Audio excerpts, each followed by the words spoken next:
Mantan ketua geng paling brutal, kini sopir ambulans. Demi nyawa, aturan pasti dilanggar. Absen dulu. Like, komen, siap, dan subscribe sebelum kita masuk ke kisah penebusan Dennis. Hujan di kota ini selalu terasa seperti air mata yang enggan berhenti. Tapi malam itu, bagi Dennis, hujan terasa seperti membersihkan darah yang tak akan pernah bisa hilang dari tangannya. 4 tahun lalu, Dennis adalah Raja Malam. Dikenal sebagai jenderal dari geng Serigala Hitam, ia menguasai hampir separuh jalur distribusi gelap di ibu kota. Tangannya keras, pandangannya tajam, dan perintahnya mutlak. Malam terakhir itu adalah kekacauan. Baku tembak di gudang lama pelabuhan. Dennis, bersama pacarnya, seorang jurnalis yang diam-diam mengumpulkan bukti korupsi game, terjebak dalam penyergapan oleh musuh bebuyutannya. Kekuatan tembakan dan ledakan merobek udara. Dalam kepanikan, Dennis melindungi pacarnya dengan tubuhnya. Ia berhasil menembus barisan musuh, namun tembakan terakhir, sebuah peluru nyasar, menembus bahu pacarnya. Dennis berlari. Ia menggendong tubuh yang semakin lemas, wajah yang semakin pucat, menuju jalan raya terdekat. Ia menjerit histeris meminta pertolongan. Tolong, ambulans, cepat. Namun, tak ada yang datang. Lalu lintas macet. Suara sirine yang ia nantikan seakan diejek oleh deru klakson yang tak peduli. Darah hangat membasahi jaket kulitnya. Dalam pelukannya, mata pacarnya yang indah perlahan kehilangan cahaya. Dennis, jangan kembali. Bisik terakhir yang dingin. Ketika akhirnya ambulans tiba, 30 menit yang terasa seperti seumur hidup, pacarnya sudah tak bernyawa. Para medis hanya bisa menggeleng. Dennis mencengkeram kerah para medis itu, amarahnya meluap, tetapi tubuhnya ambruk. Sejak saat itu, setiap bunyi sirine adalah pengkhianatan. Setiap tetes hujan adalah pengingat. Di pemakaman, Dennis berdiri di bawah payung hitam, sendirian. Ia telah melepaskan tahtanya, membubarkan aliansinya, dan meninggalkan dunia lamanya. Di hadapan batu nisan, ia berjanji. Aku akan menebusnya. Aku akan mengambil pekerjaan yang gagal menyelamatkanmu. Aku akan memastikan tidak ada lagi orang yang merasa putus asa menunggu seperti yang kita rasakan malam itu. Janji itu bukan kepada Tuhan, bukan kepada hukum. Janji itu adalah janji darah kepada hantu masa lalunya. 3 bulan kemudian, Dennis adalah orang lain. Ia memangkas rambutnya yang gondrong dan menghilangkan janggutnya yang sangar. Bekas luka kecil di pelipisnya kini menjadi satu-satunya petunjuk kegelapan masa lalu. Dengan riwayat hidup palsu, berkat jaringan kenalan lamanya di dunia hitam yang ia paksa pensiun, Dennis mendaftar sebagai pengemudi ambulans di Yayasan Dharma Garda, sebuah yayasan kesehatan swasta kecil yang melayani pinggiran kota. Di ruang tunggu yayasan yang bersih, ia merasa asing. Bau alkohol, desinfektan, dan ketenangan yang tertib sangat berbeda dari bau mesiu, keringat, dan ketegangan abadi di markas Serigala Hitam dulu. Kepala yayasan, seorang pria paruh baya bernama Pak Tirtayasa, menatap Dennis dengan tatapan tajam. Kami butuh ketenangan dan kepatuhan pada prosedur, Saudara Dennis. Bukan kecepatan ugal-ugalan. Saya tahu cara mengemudi di jalanan padat, Pak. Itu yang terpenting untuk menyelamatkan nyawa, jawab Dennis, suaranya tenang, dikontrol agar tidak memancarkan otoritas lamanya. Ia diterima. Pertemuan dengan Utari. Di garasi, Denny diperkenalkan dengan mitra kerjanya, Utari. Rambutnya diikat rapi, matanya penuh fokus, dan seragam para medisnya terlihat sempurna. Utari adalah kebalikan Dennis, idealis, terpelajar, dan sangat terikat pada SOP. Selamat datang, Dennis. Aku Utari. Ingat, kita bukan pembalap jalanan. Kita adalah tim medis. Pasien adalah prioritas, dan keselamatan kita adalah yang kedua, kata Utari sambil menatap Dennis dengan sedikit skeptisisme terhadap postur tubuhnya yang terlalu kekar untuk seorang supir ambulans biasa. Dennis hanya mengangguk. Tolong panggil aku Den. Aku di sini untuk mengemudi. Di dalam ambulans barunya, Dennis merasa seperti di penjara dalam sebuah kotak putih yang penuh dengan harapan. Tangannya yang dulu memegang pistol kini harus memegang kemudi dengan hati-hati. Panggilan pertama. Sirine. Suara yang pernah ia benci kini menjadi musik pemantik adrenalin. Kecelakaan tunggal di jalan tol. Dennis mengemudi dengan cara yang berbeda. Ia tidak ugal-ugalan, tetapi ia membaca jalanan. Ia tahu titik buta, ia memprediksi pergerakan kendaraan lain, dan ia menggunakan setiap celah kecil dengan presisi militer. Ia tiba di lokasi lebih cepat dari perkiraan Utari. Di lokasi, korban, seorang wanita paruh baya, terjepit. Utari segera bergerak sesuai prosedur. Dennis hanya bisa menonton, membantu mengangkat peralatan berat, menahan instingnya untuk mengambil alih segalanya. "Tolong, Den. Bantu aku menahan kepala korban agar tidak bergerak," perintah Utari. Dennis segera mengikuti. Saat tangannya menahan kepala korban, ia melihat wajah Utari yang fokus, profesional, dan tanpa rasa takut. Ia merasa dirinya hanyalah mesin pengangkut, bukan penyelamat. Ia merasa canggung dan kaku. Ia merindukan kontrol total. Momen kritisi. Salah satu anggota tim relawan yang datang terlambat hampir menabrak kaki Utari. Tanpa berpikir, insting lamanya muncul. Dennis menarik Utari menjauh dengan satu gerakan cepat, disusul tatapan tajam yang membuat relawan itu gemetar. Utari menoleh, terkejut. "Hei, terima kasih, tapi apa tadi itu?" "Refleks," jawab Dennis singkat. "Di jalanan, kau harus punya mata di belakang kepala." Malam itu, nyawa terselamatkan. Tetapi Utari mulai mencatat. Gerakan Dennis terlalu cepat, terlalu terkoordinasi untuk seorang supir biasa. Auranya, meskipun ia berusaha menyembunyikannya, terlalu berbahaya. Rutinitas Dennis, bangun, mengemudi, menyelamatkan. Ia mulai beradaptasi dengan ritme sirene, suara radio panggil, dan bau antiseptik. Namun, di bawah permukaan kota yang ia layani, kegelapan mulai merayap kembali. Berita buruk. Saat istirahat, Dennis mendengar perbincangan para supir taksi di warung kopi.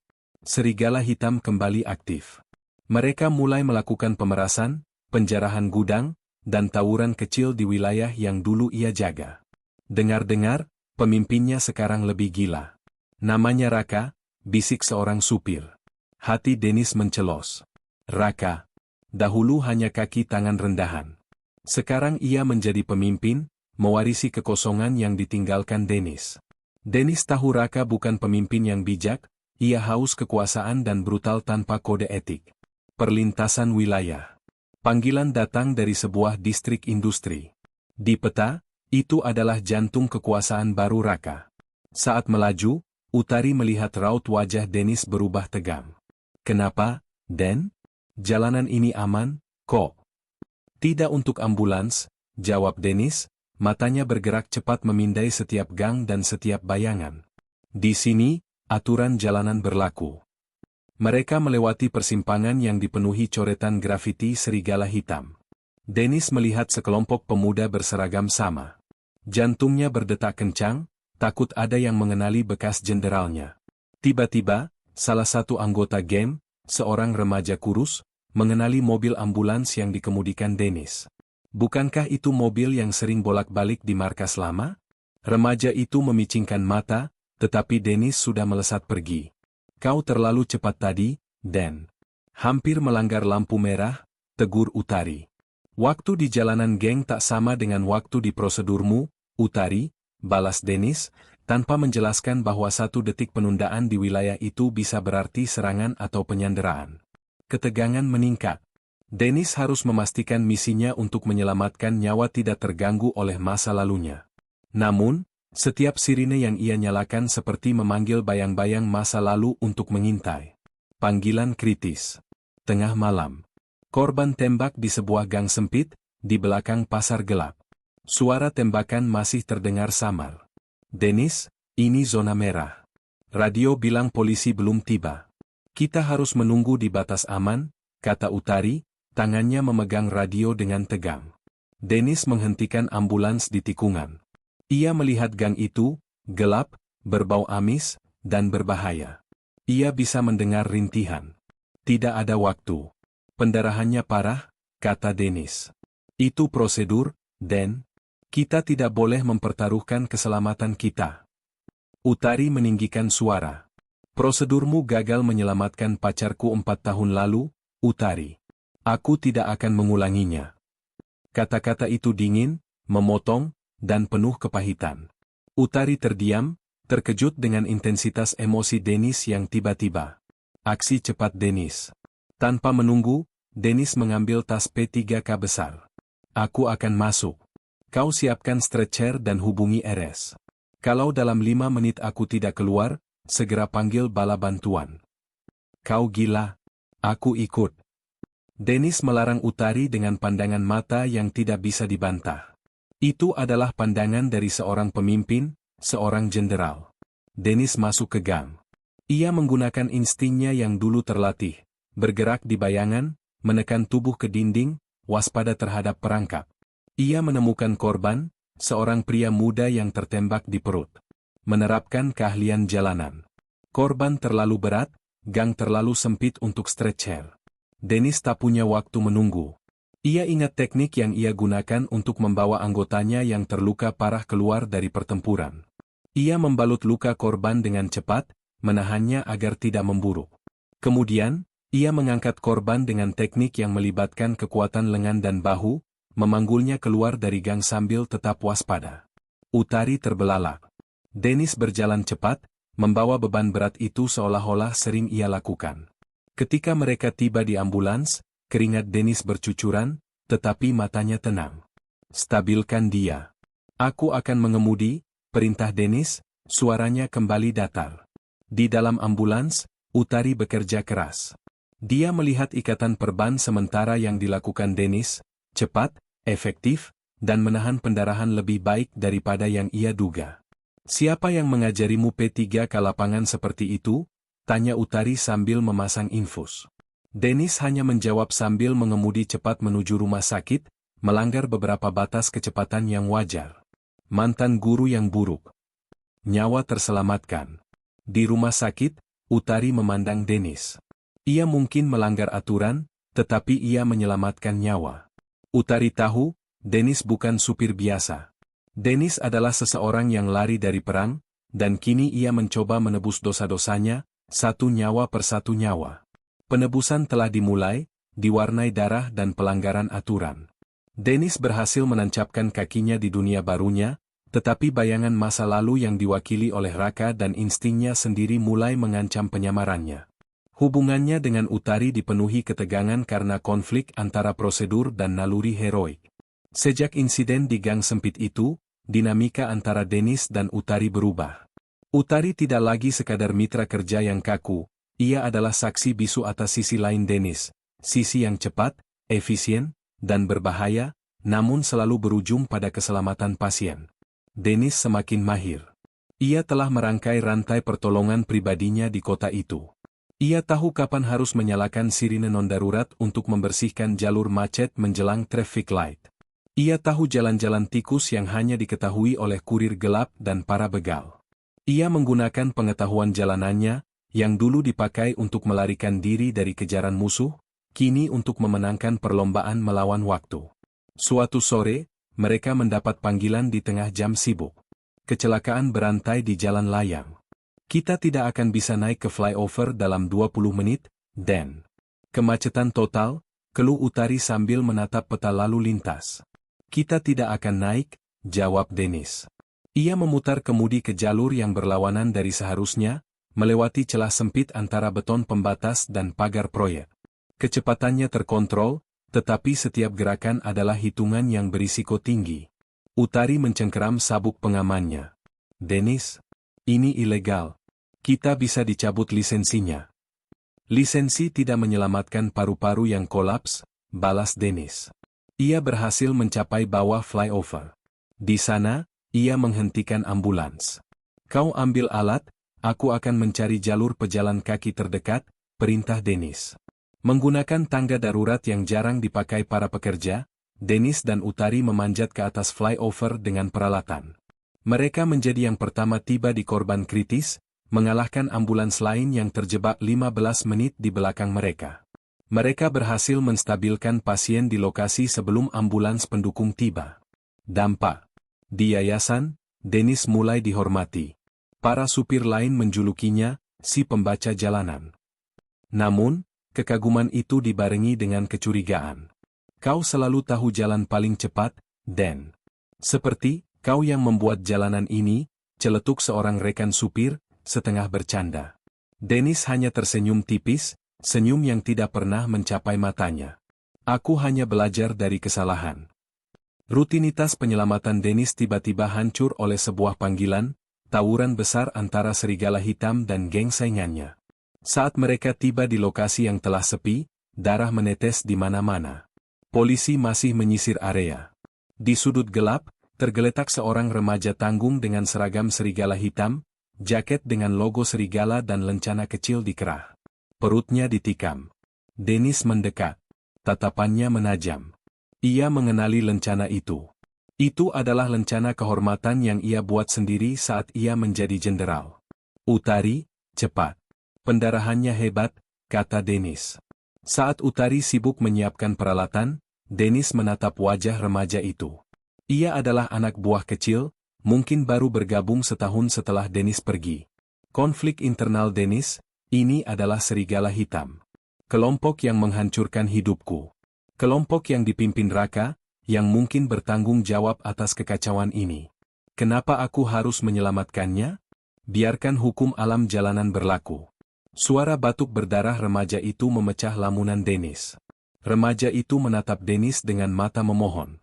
Tolong, saya. Bisiknya lemah. Utari mendekat. Ia melihat keraguan dan konflik yang jelas di mata Dennis. Dennis, dia pasien kita. Identitasnya tidak penting, tegas Utari, menahan lengan Dennis. Dennis menarik napas panjang. Ia menunduk. Ia mengingat janji darahnya, untuk menyelamatkan setiap nyawa, terlepas dari siapa mereka. Baik, gumam Dennis. Ia segera mengambil alih kendali. Ia menekan luka dengan kekuatan yang tepat, membalutnya, dan mengangkat remaja itu ke stretcher. Sepanjang perjalanan ke rumah sakit, Dennis membiarkan Utari bekerja tanpa interupsi, tetapi pikirannya sibuk. Keputusan heroik. Ia menyelamatkan anggota gengnya.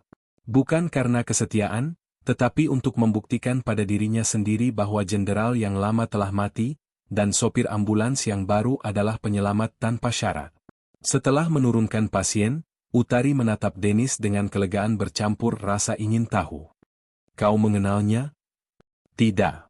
Aku hanya mengenali simbolnya, jawab Dennis, membuang puntung rokoknya. Itu simbol dari sesuatu yang sudah mati bagiku. Sejak insiden korban tembak di gang, dan kini penyelamatan anggota geng, Utari tak bisa lagi mengabaikan keanehan Dennis. Ia melihat ada jurang pemisah yang besar antara kartu identitas Dennis dan realitasnya di lapangan. Dennis adalah sopir ambulans yang terampil, berhati-hati dalam menstabilkan pasien, tetapi mengemudi seperti stuntman profesional. Ia menghindari tatapan, dan ia memiliki bekas luka yang tampak seperti hasil dari pertempuran, bukan kecelakaan. Malam itu, setelah shift, Utari diam-diam membuka data file kepegawaian Dennis di komputer kantor. Nama, Dennis Pratama. Alamat, fiktif. Riwayat pekerjaan, supir truk pengiriman. Supir truk tidak belajar bagaimana cara melawan pisau dan membawa beban berat dalam posisi tempur, gumam Utari pada dirinya sendiri. Menggunakan komputer pribadinya, Utari mulai mencari. Awalnya ia mencari nama Dennis Pratama, tetapi hasilnya nihil. Ia kemudian mencari di arsip berita lama yang membahas insiden kejahatan besar 4 tahun lalu, tepat setelah tanggal kelahiran baru Dennis. Ia mencari tentang serigala hitam, tentang baku tembak yang melumpuhkan geng itu. Akhirnya, Utari menemukan artikel lama tentang penangkapan besar-besaran dan kematian pacar seorang jurnalis. Artikel itu menyertakan foto buram pemimpin geng yang dicari-cari. Utari membandingkan foto buram itu dengan foto ID card Dennis. Rambut lebih panjang. Wajah lebih muda, lebih kejam. Tapi tulang rahangnya, bentuk matanya, dan bekas luka kecil di pelipis itu, sama persis. Utari merasa seluruh darahnya tersedot ke bawah. Di hadapannya, tertulis di bawah foto itu, Jenderal Serigala Hitam, bernama asli Daffa. Utari menutup laptopnya dengan suara keras. Daffa. Bukan Dennis. Ia adalah mantan ketua geng paling brutal di kota ini. Dan dia adalah mitranya, orang yang berbagi mobil dengannya setiap hari, orang yang mempertaruhkan nyawanya sendiri untuk menyelamatkan orang lain. Dilema moral. Utari memiliki bukti yang bisa mengirim Dennis ke penjara seumur hidup. Ia memiliki kewajiban moral dan hukum untuk melaporkannya. Namun, ia juga menyaksikan Dennis mempertaruhkan nyawanya untuk menyelamatkan orang yang bahkan ia benci. Ia melihat penyesalan di mata Dennis setiap kali dia melanggar aturan, dan ia tahu Dennis yang sekarang adalah seseorang yang putus asa mencari penebusan. Apa yang lebih penting, keadilan atas masa lalu, atau nyawa-nyawa yang diselamatkan di masa depan? Utari memutuskan untuk diam. Ia akan mengawasi Dennis. Ia akan membiarkan Dennis membuktikan penebusannya. Pukul 2 dini hari. Hujan deras. Panggilan darurat, wanita hamil tua mengalami pendarahan hebat di daerah perbukitan yang terpencil dan kumuh, wilayah yang disebut Lembah Setan. Jalanan di sana longsor kecil, dan mobil biasa tidak akan bisa lewat, kata Utari cemas sambil memeriksa peta rute yang penuh tanda X. Kita bukan mobil biasa, jawab Dennis. Saat mencapai jalan setapak menuju rumah pasien, yang ada hanyalah lumpur, batu, dan kemiringan yang curam. Ambulans mereka, meskipun off-road, mulai selip. Dennis harus mengambil keputusan cepat. Menunggu tidak mungkin, wanita itu bisa mati. Keluar, Utari. Bawa perlengkapan penting saja, perintah Dennis. Kita mau apa? Kita tidak bisa parkir di sini. Trik jalanan ala geng. Dennis mengambil rantai yang biasa digunakan untuk derek. Ia mengaitkan rantai itu ke sebuah pohon besar yang kokoh.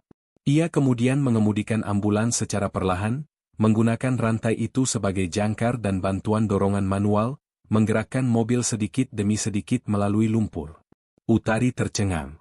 Itu adalah teknik winching darurat, yang biasa digunakan di medan perang atau oleh para off-roader ekstrim. Setelah berhasil mencapai titik yang lebih datar, Dennis mematikan mesin. Jalanan ke rumah pasien masih mustahil dilalui mobil. Kita jalan kaki dari sini. Kurang dari 500 meter, kata Dennis. Mereka berdua berjalan menembus hujan, membawa perlengkapan. Ketika tiba di gubuk reot, suasana panik terasa. Wanita itu merintih kesakitan, suaminya panik. Utari segera menangani pasien. Dennis, menggunakan kekuatannya yang luar biasa, membenahi pondasi tempat tidur yang reot agar Utari bisa bekerja dengan aman. Setelah menstabilkan pasien, Utari berkata, kita harus segera membawanya ke RS. Dennis, bantu aku mengangkatnya. Suaminya akan bantu membawakan tas. Jalanan kembali terjal. Dennis menggendong wanita hamil itu di punggungnya, posisi yang sangat sulit dan membutuhkan kekuatan otot inti yang luar biasa, sementara Utari memayunginya dan memonitor tanda vital. Dennis berjalan perlahan dan mantap di lumpur, langkahnya terukur. Mereka berhasil mencapai ambulans. Perjalanan kembali ke rumah sakit berjalan lancar. Dennis telah menggunakan segala keahliannya, mengemudi ekstrim, survival lapangan, dan kekuatan fisik yang ia dapat dari kehidupan gengnya, untuk menyelamatkan satu nyawa. Saat tiba, Utari menatap Dennis dengan mata yang penuh pengakuan. Aku tidak tahu siapa kau, Den. Tapi kau adalah paramedis terbaik yang pernah bekerja denganku. Dennis hanya menanggapi dengan kelelahan. Aku hanya memastikan dia tidak menunggu terlalu lama. Sebuah panggilan mendebarkan, perampokan bersenjata di sebuah klinik di pusat kota. Dennis dan Utari harus menunggu di batas luar, tetapi radio komunikasi klinik berbunyi putus-putus. Terdengar suara tangisan dan ancaman. Pasien di dalam butuh insulin segera. Mereka tidak akan bertahan lama tanpa itu, seru Utari panik. Dennis, melihat situasi semakin kritis, mengambil keputusan yang melanggar semua aturan. Kita masuk, kata Dennis. Apa? Kita tidak bersenjata. Aku tahu jalan masuk yang hanya diketahui oleh orang dalam, kata Dennis, mengingat peta jalur tikus yang ia dapat saat memeras pemilik klinik itu bertahun-tahun lalu. Dennis memarkir ambulans di gang belakang. Mereka menyelinap melalui pintu servis yang terkunci. Dennis menghancurkan kunci menggunakan teknik sederhana namun cepat, menunjukkan Utari bahwa ia bukan hanya seorang supir. Di dalam, 3 perampok bersenjata mengancam staf dan beberapa pasien. Pemimpin perampok, seorang pria berbadan besar, menodongkan senjata ke seorang perawat. Momen krusial. Utari melihat seorang pasien anak yang menderita asma mulai sesak napas. Aku butuh alat bantu napas. Aku akan merangkak di bawah meja, bisik Utari. Dennis mengangguk. Ia harus menciptakan kekacauan dan mengalihkan perhatian tanpa menimbulkan korban jiwa. Ia melihat sebuah tabung oksigen cadangan di sudut. Aksi heroik Denny. Dennis melempar tabung oksigen itu ke arah dinding logam di seberang ruangan. Bam! Suara dentuman keras itu memekakan telinga. Semua perampok menoleh. Dalam sepersekian detik, Dennis bergerak. Ia menggunakan keahlian tinju jalanannya yang brutal namun presisi. Ia menyergap perampok terdekat, melumpuhkannya dengan pukulan cepat ke titik vital non-mematikan. Perampok kedua mengangkat pistolnya, tetapi Dennis lebih cepat.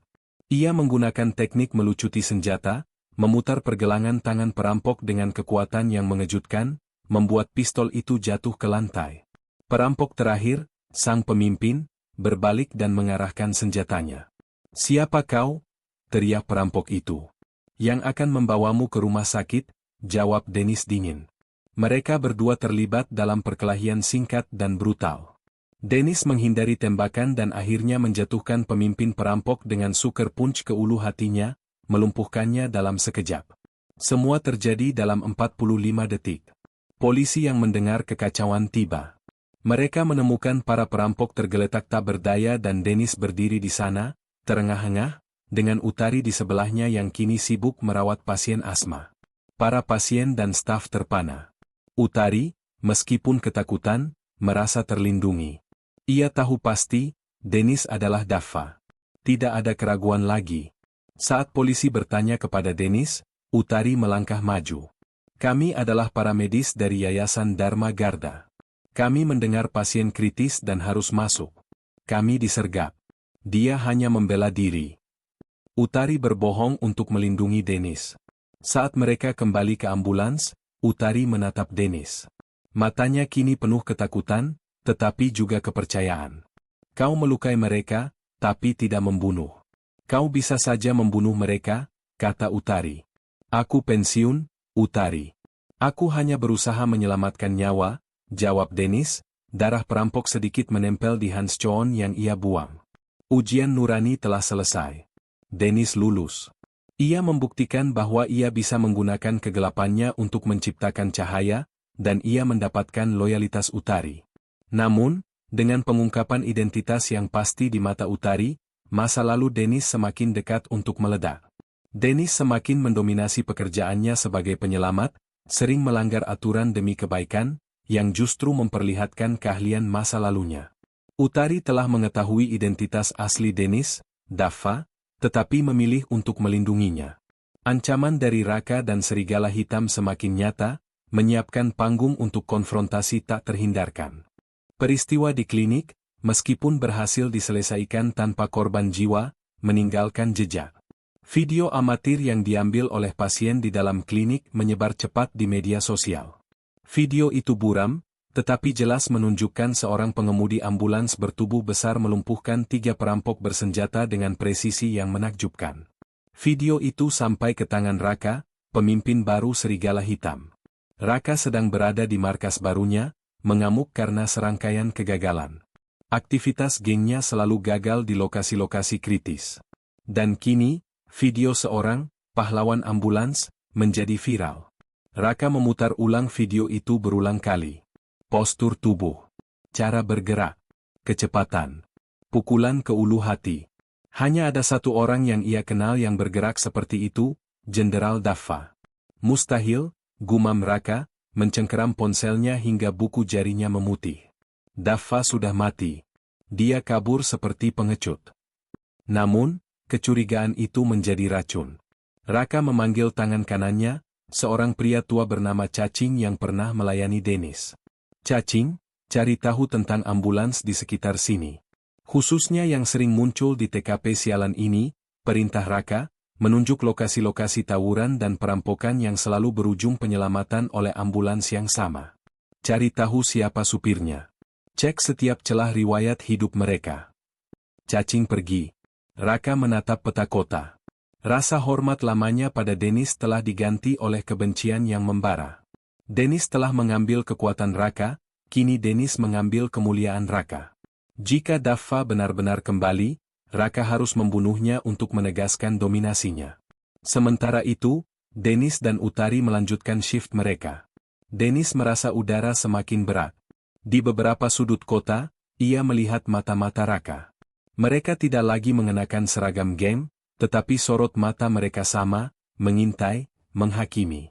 Saat shift pagi berakhir, Dennis dan Utari membersihkan ambulans di garasi yayasan.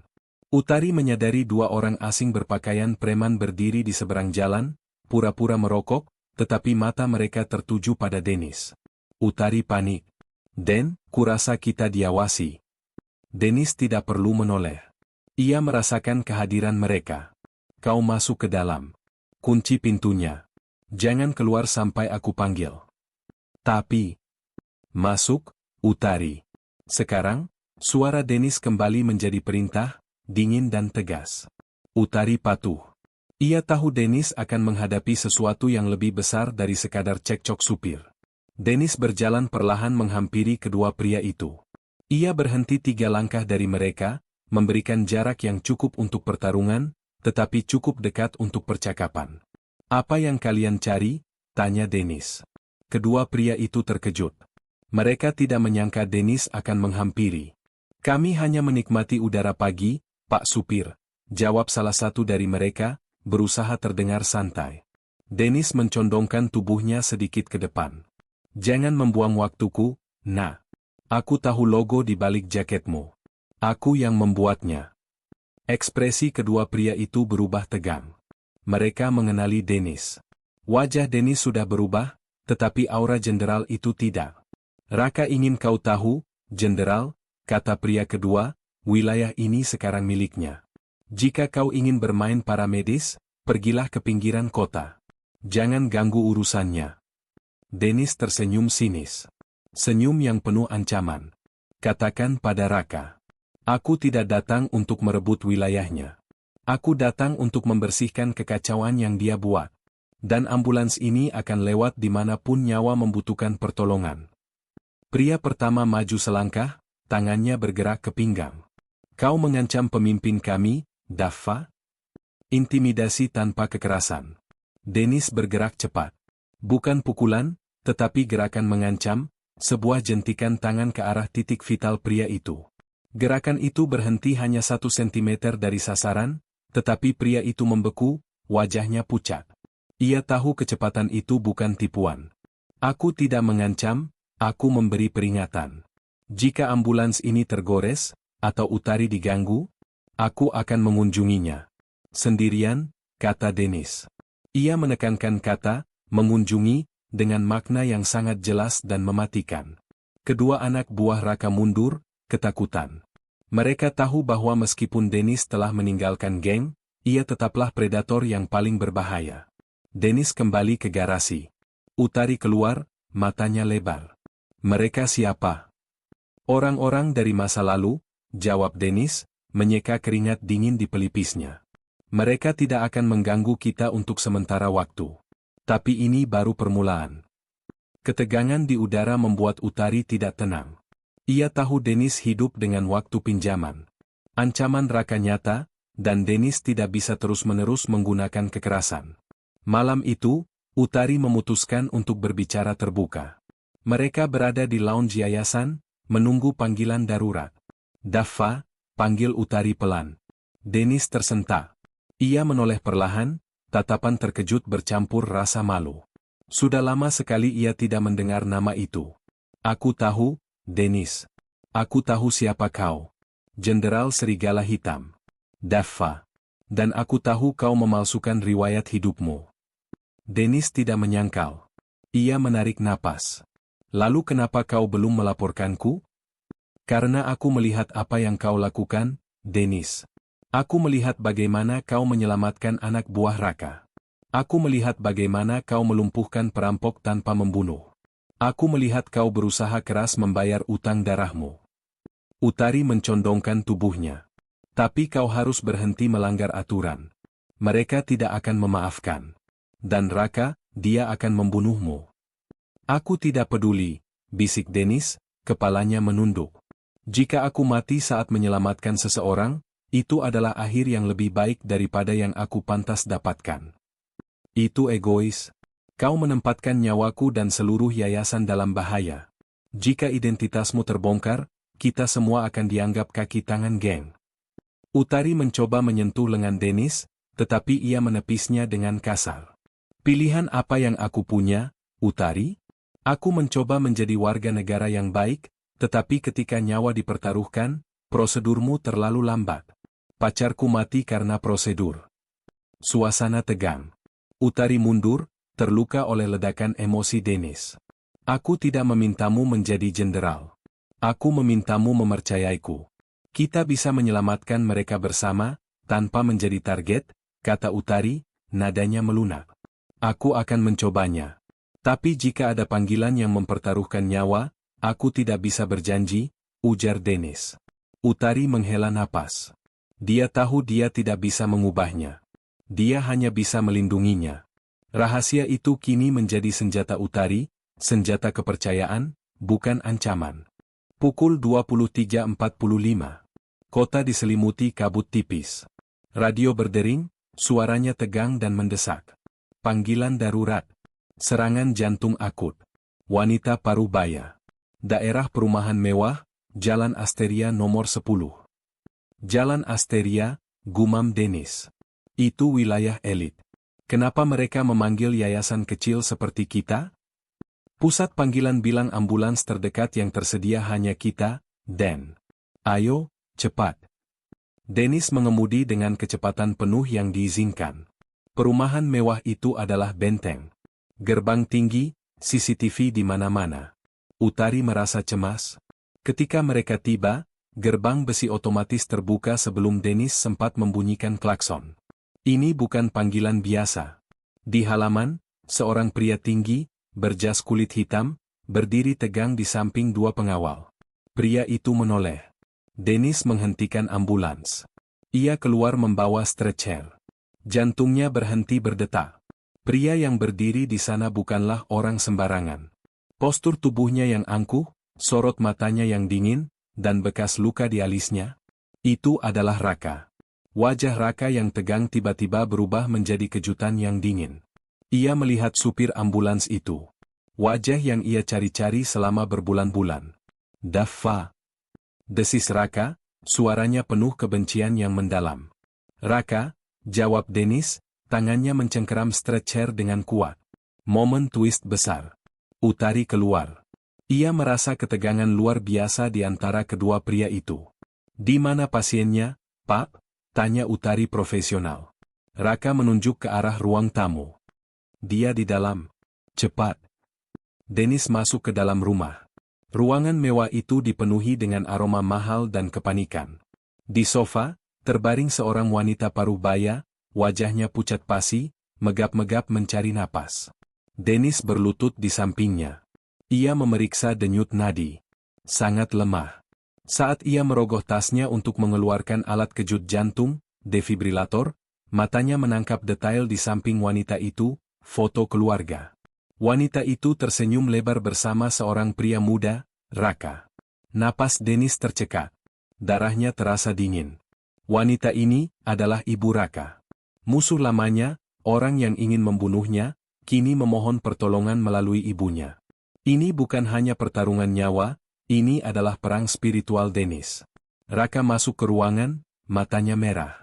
Ia melihat Dennis sudah memulai CPR, resusitasi jantung paru, dengan Utari di sampingnya. Jangan sentuh dia, Daf, teriak Raka. Dennis tidak mendengarkan. Ia terus menekan dada ibu Raka dengan ritme yang kuat dan mantap. Utari menyiapkan defibrilator. Siapkan 200 joule, Utari. Cepat, perintah Dennis. Raka maju, tangannya mencabut pistol dari balik jasnya. Ujung pistol mengarah tepat ke kepala Dennis. Lepaskan ibuku, pengkhianat. Kau tidak pantas menyentuhnya. Kau akan membunuhnya, raung Raka. Seluruh ruangan membeku. Utari menatap Raka, lalu ke Dennis, dan akhirnya kembali ke pasien. Raka, tahan, teriak Utari. Dia sedang menyelamatkan nyawa ibumu. Jika dia berhenti, ibumu mati. Aku tidak percaya padanya. Dia pembunuh. Konflik internal Dennis mencapai klimaks. Dennis bisa saja berdiri, membiarkan ibu Raka mati, dan memberikan Raka pelajaran pahit tentang karma. Ia bisa membiarkan dendamnya mengambil alih. Nyawanya sendiri berada dalam bahaya, satu sentakan jari Raka saja sudah cukup. Dennis menoleh sedikit, matanya yang tajam menatap lurus ke laras pistol, lalu ke mata Raka. Tembak aku, Raka, kata Dennis, suaranya tenang, tanpa emosi. Tapi tembak setelah ibumu selamat. Aku tidak akan berhenti. Ia kembali fokus pada CPR. Ia melanjutkan tekanan, ia melanjutkan napas buatan, ia tidak gentar oleh ancaman kematian di atas kepalanya. Clear, seru Utari. ZP. Kejutan pertama. Ibu Raka kejang sebentar. Tidak ada perubahan. Lagi. 360 joule. Cepat, perintah Dennis. Raka gemetar, pistolnya bergetar. Ia melihat putus asa di mata ibunya. Ia melihat fokus mutlak di mata Dennis, bukan kebencian, bukan ketakutan, hanya tekad untuk menyelamatkan. Clear. ZP.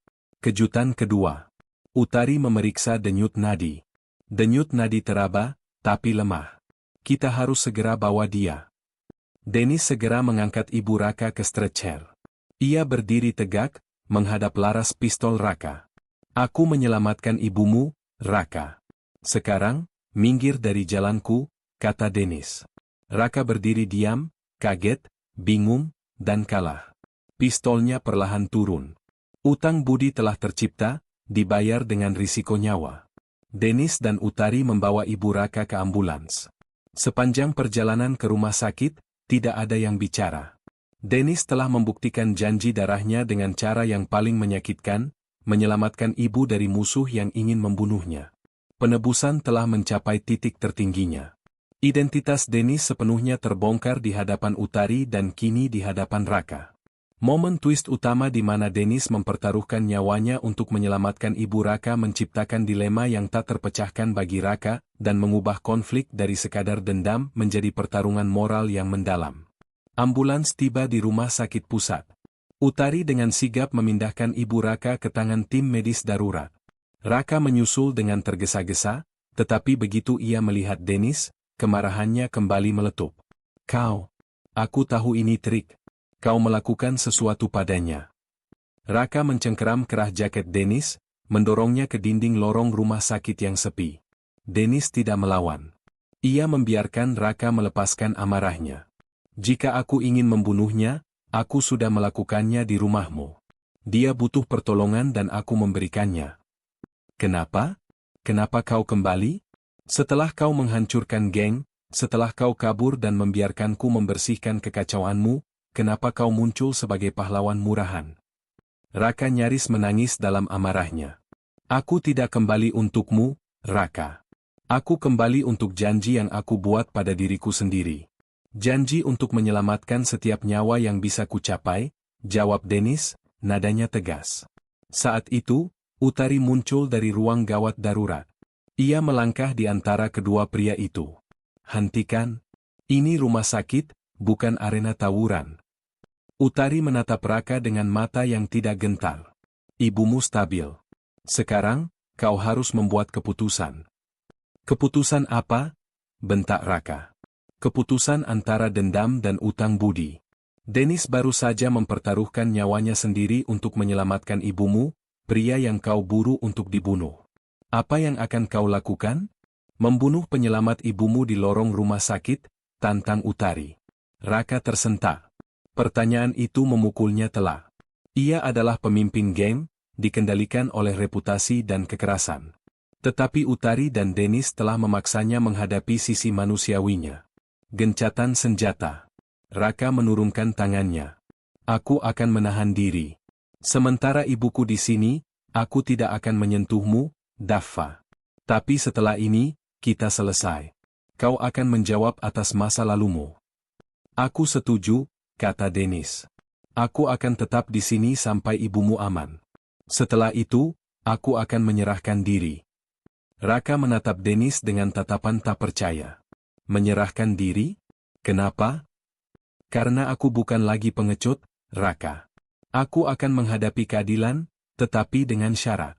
Aku tidak akan lari lagi. Keesokan harinya, Ibu Raka dipindahkan ke ruang perawatan. Kondisinya membaik, tetapi perlu waktu lama untuk pulih. Raka menemui Dennis di kantin rumah sakit, jauh dari pandangan Utari. Suasana di antara mereka tegam, tetapi ada lapisan hormat yang baru, lahir dari utang budi. Syarat apa yang kau bicarakan semalam? Tanya Raka. Dennis menyandarkan punggungnya ke kursi. Kau tahu, Raka. Serigala hitam yang sekarang, itu bukan yang aku bangun. Kau merusak reputasi yang kumiliki. Kau membuat kota ini takut pada lambang serigala. Aku hanya mengambil yang kau tinggalkan. Kau mengambil kekuatan, tapi bukan tanggung jawab. Syaratku sederhana. Aku akan menyerahkan diri ke polisi dan menerima hukuman atas semua kejahatan masa laluku, dengan satu syarat, kau harus membubarkan semua aktivitas geng yang merugikan masyarakat. Tidak ada lagi pemerasan, tidak ada lagi tawuran, tidak ada lagi pengedaran narkoba ke anak-anak sekolah. Raka tertawa sinis. Kau gila? Aku akan kehilangan segalanya. Atau kau bisa mengubah segalanya. Gunakan kekuatanmu untuk melindungi, Raka. Kau memiliki struktur, kau punya anak buah. Ubah serigala hitam menjadi sesuatu yang berguna. Mulailah dengan membubarkan bisnis kotor. Jika kau melakukannya, aku bersaksi bahwa kau menyelamatkan nyawa ibumu dengan memanggil kami. Aku akan menanggung semua dosaku. Raka terdiam. Ini adalah pertaruhan yang mustahil. Jika ia menerima, ia akan kehilangan kekuasaan gelapnya. Jika ia menolak, ia akan merasa bersalah karena membiarkan penyelamat ibunya mati di tangannya atau di penjara. Mengapa kau melakukan ini, Daffa? Kau bisa hidup damai dengan identitas barumu. Aku tidak damai, Raka. Setiap kali aku menyelamatkan seseorang, aku mencoba menyelamatkan dia, kata Dennis, merujuk pada almarhum pacarnya. Aku tidak bisa menyelamatkan diriku sendiri. Tapi aku bisa menyelamatkanmu. Ambil jalan yang benar. Tebuslah kesalahan kita bersama. Raka setuju. Itu bukan janji geng, tetapi kesepakatan antara dua pria yang terbebani oleh kekerasan. Gencatan senjata permanen diumumkan, Dennis menyerahkan diri, Raka mengubah serigala hitam. Belum sempat Dennis menyerahkan diri, takdir kota menentukan klimaksnya sendiri.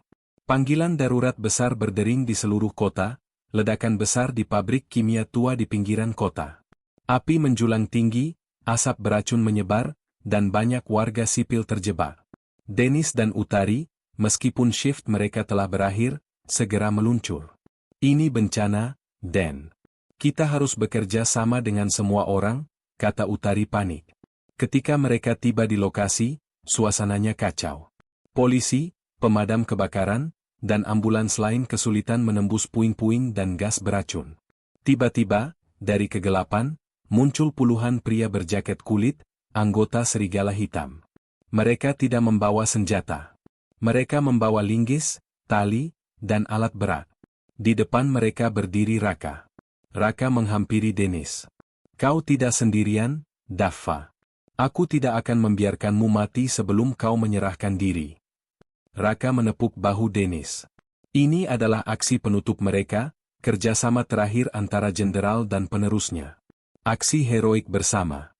Dennis dan Utari memimpin tim medis, mengidentifikasi korban kritis dan mengatur triase, pemilahan korban. Raka dan anggota gengnya menggunakan kekuatan fisik mereka yang besar dan pengetahuan tentang struktur bangunan ilegal untuk menembus reruntuhan dan mengeluarkan korban. Raka menunjukkan kepemimpinan yang efektif, mengarahkan anak buahnya dengan disiplin. Di satu titik, Utari terjebak di bawah balok baja. Dennis, dibantu Raka, menggunakan teknik derek darurat dan kekuatan gabungan mereka untuk mengangkat balok itu dan menyelamatkan Utari. Mereka bekerja tanpa lelah selama 6 jam. Serigala hitam, untuk pertama kalinya, menjadi pahlawan. Mereka membawa korban, bukan menyebabkan korban. Mereka membersihkan puing, bukan membuat kekacauan. Saat fajar menyingsing, bencana berhasil dikendalikan. Dennis dan Raka berdiri di samping ambulans, kelelahan, tetapi puas. Raka menatap Dennis. Utang budi dibayar. Kau membuatku melihat bahwa kekuatan bisa digunakan untuk hal lain. Dennis mengangguk. Kau akan menjadi pemimpin yang baik, Raka. Setelah bencana pabrik, kisah heroik serigala hitam segera menjadi berita utama, tetapi kisah yang lebih besar adalah tentang Dennis. Di depan markas polisi, Dennis mengenakan seragam paramedisnya yang kotor dan compang-camping. Ia ditemani oleh Utari.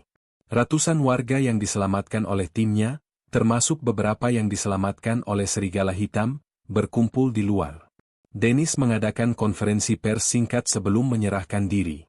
Nama saya yang sah adalah Daffa, ia memulai, suaranya lantang dan jelas. Saya adalah mantan jenderal dari geng serigala hitam. Saya melakukan banyak kesalahan, saya menyakiti banyak orang, dan saya menyebabkan trauma bagi kota ini. Keheningan melanda kerumunan. 4 tahun lalu, seseorang yang saya cintai meninggal di pelukan saya karena ambulans datang terlambat. Di momen itu, saya bersumpah untuk menghabiskan sisa hidup saya melakukan pekerjaan yang gagal menyelamatkannya. Saya menyamar sebagai pengemudi ambulans bernama Dennis. Saya melanggar aturan, saya menggunakan kekerasan, tetapi saya selalu melakukannya untuk menyelamatkan nyawa. Air mata Utari menetes di sampingnya. Saya tahu penebusan bukanlah tentang memakai seragam baru. Penebusan adalah tentang menghadapi masa lalu. Oleh karena itu, saya hari ini menyerahkan diri untuk mempertanggungjawabkan semua kejahatan yang saya lakukan sebagai Daffa. Cerita ini segera menjadi viral. Jutaan orang membagikan kisah, mantan jenderal geng yang jadi penyelamat. Warga terharu. Mereka melihat seorang penjahat yang benar-benar menyesal dan mencoba menebus dosa. Dennis ditangkap. Saat ia dibawa masuk, Utari meraih tangannya. Aku akan menunggumu, Dennis. Yayasan akan menunggumu.